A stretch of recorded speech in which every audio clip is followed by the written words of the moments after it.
한 20대 후반, 한 30대 초반 요쯤이 제일 좋다라고 말씀드립니다. 그래도 늦어도 35세 전에는 조금 하시는 게 난자의 질을 최대한 유지를 하면서 동결을 하실 수 있는 방향이라고 얘기 드리고 있고요. 그럼 많이들 여쭤보세요. 사실 얘기를 꺼내면 비용이 제일 중요하잖아요. 얼마 정도 들다고 얘기를 할까요? 아무래도 이제 배아 동결이랑은 다르게 좀 지원되는 게 좀 제한적이기는 해서 이전에는 좀 진입 장벽이 높았던 게 사실이고 검사 비용이나 채취까지의 과정 다 포함해서 한 300만 원 정도 내외로 드는데 요새는 난소 기능이나 아니면 뭐 소득 수준에 따라 다르지만 최대 200만 원 선까지 지원이 되니까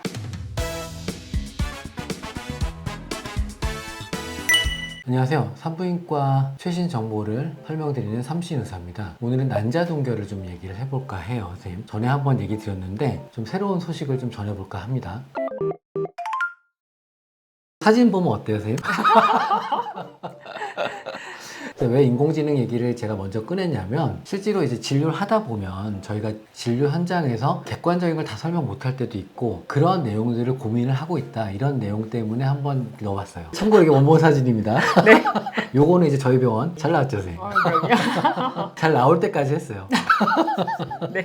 자, AI 얘기 잠깐 했는데요. 세상에서 가장 똑똑한 새는 뭘까요, 선생님? 제가 넌센스에 약해가지고 뭘까요? 그림을 보면 알 수 있어요. 이렇게 하버드. 영어니까 하버드. 이렇게 나오죠? 또 하나 또 있어요. 중학생이 가장 많이 찾는 병원은? 뭘까요? 깨병인가요? 네, 중2병. 아. 세 번째로 이제 고등학생이 가장 많이 걸리는 병은? 어.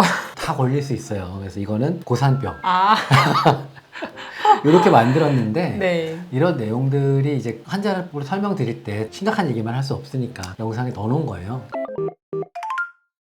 후반부 가면 지겨울까봐 좀 한 번에 쭉 설명드리려고 해요. 최근에 4월 1일부터 경기도도 그렇고 서울도 그렇고 난자 동결 사실 지원을 해줘요. 국가적으로도 관심이 많아졌죠. 어떤 내용이죠, 선생님? 서울에서는 미리 진행이 되고 있었고요. 4월 1일부터 이제 경기도 쪽에서도 난자 동결 시술비를 지원을 한다라고 공지가 내려왔는데요. 지원 대상은 20세에서 49세 사이의 여성분들이고 다만 이제 소득 수준이랑 난소 기능 수치에 대한 제한이 있습니다. 경기도에 거주하고 있는 중위 소득 180% 이하인 분들이 AMH라고 해서 난소 기능 수치가 1.5 이하일 경우에 이제 지원을 받으실 수가 있고요. 지원 내용은 난자 채취를 위한 사전 검사비랑 시술하는 그 과정까지의 비용의 한 50% 정도, 최대 200만 원까지 지원을 받으실 수가 있습니다. 그럼 어떤 분들이 올려야 될까요? 미혼이냐 기혼이냐 이런 부분들에 따라서도 또 약간 좀 나눠서 설명을 드릴 수 있을 것 같은데 만약 미혼이신 분들은 저는 한 33세, 34세 정도에 한번 여쭤봐요. 결혼 계획이 언제쯤 있으시냐고. 이제 미혼이신 분들에서는 네. 35세 정도의 기점으로 좀 결혼 계획이 바로 없다고 하시는 분들은 아무래도 난자의 질도 중요하기 때문에 좀 난자를 동결을 해보시는 걸 권장을 드리고 있고요. 결혼을 하신 분들 중에서도 직장 문제라든지 다른 여러 가지 문제 때문에 바로 임신 시도가 좀 어려우신 분들이 있습니다. 그런 분들은 아무래도 좀 너무 미루셔서 임신 시도를 진행하시는 것보다는 배아를 좀 얼려놓는 걸 권장을 드리고 있고요. 미혼이신 분들 가운데에서 항암 치료 예정이시라던가 방사선 치료, 자궁 쪽의 수술, 자궁 내막증이라든지 아니면 난소 쪽에 혹이 있어서 수술하시는 분들 그런 분들도 아무래도 생식 세포를 먼저 확보를 해놓는 게 중요할 수 있죠. 난자 동결은 어떻게 진행이 되나요? 당연히 혈액 검사 다 미리 준비를 하고 그때 난포를 자라게 하는 과배란 유도 주사를 많이 쓰고 그 다음에 적절한 시기에 난자를 채취를 해서 연구실에서 그 난자를 벗겨서 동결하는 과정을 겪는 게 난자 동결의 핵심이에요. 사실 환자분이 하는 거는 주사 맞다가 하루만 난자를 빼서 그냥 그때 난자만 동결하면 될 것 같아요. 언제 난자를 동결하는 게 제일 좋을까요, 선생님? 무조건 뭐 어릴 때 하는 게 좋다 뭐 이렇게 얘기 드리지는 않고 한 20대 후반, 한 30대 초반 요쯤이 제일 좋다라고 말씀드립니다. 그래도 늦어도 35세 전에는 조금 하시는 게 난자의 질을 최대한 유지를 하면서 동결을 하실 수 있는 방향이라고 얘기 드리고 있고요. 그럼 많이들 여쭤보세요. 사실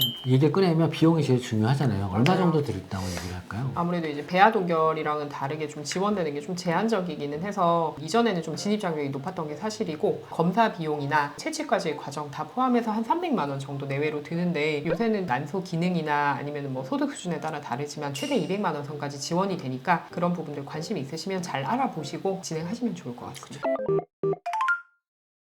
난자 동결 사실 걱정 많으실 것 같아요. 왜냐하면 생소한 시술이니까 몸에 무리는 없을까요? 시험관악이나 이런 데 보면 막 몸에 힘들어요 이런 거 많이 나오잖아요. 근데 난자 동결은 그만큼 이제 젊은 나이에 하시기도 하고 수면 마취하고 간단하게 끝나는 정도긴 하거든요. 물론 통증이 있다는 분들도 계시긴 하는데 저희가 그런 거는 이제 진통제로 다 조절하고 마취하고 진행하기 때문에 몸에 무리는 많이 가지 않아요. 예를 들어 오늘 채취를 했다. 그러면 제 생각에 한 2, 3일 정도만 쉬시면 바로 괜찮아지실 거예요. 다만 정기적으로 보는 것도 필요하고 채취를 또 한 번 더 해야 될 수도 있고 크게 무리는 가지 않는다 이렇게 설명을 드리죠. 건강한 난자가 나왔는데 나는 몇 개를 올려야 될까요? 이렇게 물어보신다면 뭐라고 설명드릴까요? 결국 나이에 따라서 조금 다를 수 있겠습니다. 이건 수치가 좀 많아서 제가 보고 조금 읽을 건데요. 30세 이전에 난자를 동결했을 경우에는 해동 후의 임신율이 한 40에서 50% 정도 된다 알려져 있고요. 35세 이전에 동결을 했을 때는 해동 후 임신율이 30에서 45%, 38세 이후에 동결을 했을 때는 해동 후 임신율이 좀 많이 저하가 된다 알려져 있습니다. 나이에 따라서 조금 권장드리는 냉동 난자의 개수가 달라지는 거고요. 이제 난자를 동결해서 나중에 결국 임신으로 이어지려고 결국에는 동결을 하시는 거니까 그 임신율로 이어지는 것에 대해서도 통계를 내본 결과로는 35세 이전에 만약에 난자를 동결했을 때에는 10개를 동결했을 때 임신 확률이 50%, 그리고 17개를 동결했을 때 임신 확률 70%, 26개를 동결했을 때 임신 확률이 한 90% 정도 된다고 결과가 나와 있습니다. 38세 이전에 난자를 동결을 했을 때에는 20개 이상의 해동된 난자를 사용해서 임신을 시도를 했을 때 70% 정도의 여성이 출산에 성공했다고 알려져 있죠. 많이 물어보시는 게 그러면 나는 죽을 때까지 난자를 갖고 있을 수 있나요? 동결된 난자를? 배아랑은 다르게 난자 같은 경우는 보관 기간에 제한은 없습니다. 그래서 그냥 1년 정도 간격으로 계속 갱신을 하셔가지고 이제 보관을 하실 수가 있고요. 케이스에 따르면 한 20년 정도 냉동을 한 난자로도 임신을 했다라는 이제 연구 결과가 있긴 한데 사실 뭐 보통 그렇게까지 보관을 하시지는 않죠. 그래서 한 10년 정도는 무난하게 냉동 가능하다라고 알고 계시면 되겠습니다. 아무데나 와서 자극을 해도 괜찮은 걸까요? 근데 가끔 그렇게 얘기하시는 분이 계세요. 중국집처럼 오늘부터 난자 동결할래요. 이러면 안 돼요. 왜냐면 내 생식세포고 내 유전자를 어디다 보관하는 거기 때문에 굉장히 신중하고 설명을 다 들어야 돼요. 위험성이나 그 다음에 그 이후의 대책, 그 이후에 벌어질 일들에 대해서 설명을 충분히 듣고 하시면 되는데 이제 시작은 생리 이틀차, 3일차 시작하기도 하는데요. 불규칙한 분들은 오셔서 생리 유도하고 진행하기도 하고요. 상황에 따라서는 바로 시작하는 경우도 있을 수 있어요. 시작하고 나서 보통 한 12일에서 14일 정도까지 자극을 하고 채취를 하면 그건 끝이에요. 얼려놓는 거는 그로부터 3, 4일 뒤에 오셔서 동결 몇 개 됐어요. 설명을 듣고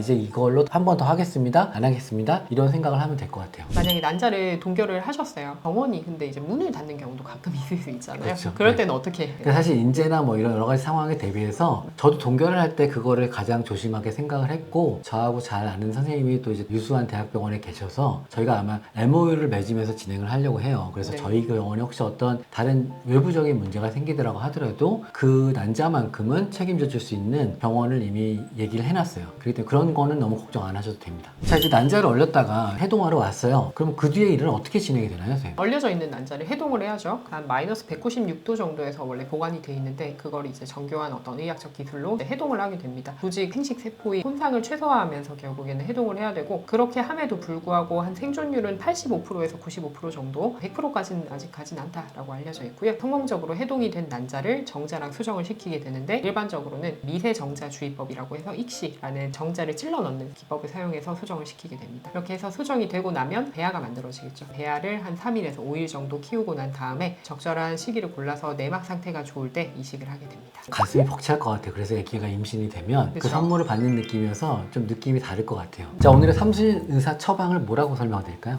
일단 그냥 간략하게 이제 말씀을 드리면 35세 정도 이제 내가 다가가고 있는데 결혼 계획이 없다 할 것 같으면 미래의 나와 파트너를 위해서 난자 냉동 동결 고려해 보시라는 거고요. 그리고 요새는 정부 지원도 많이 확대가 되고 있는 시점이니까 그런 부분들 잘 알아보셔서 경제적 부담이나 이런 부분들도 조금 덜 수 있으면 좋겠습니다.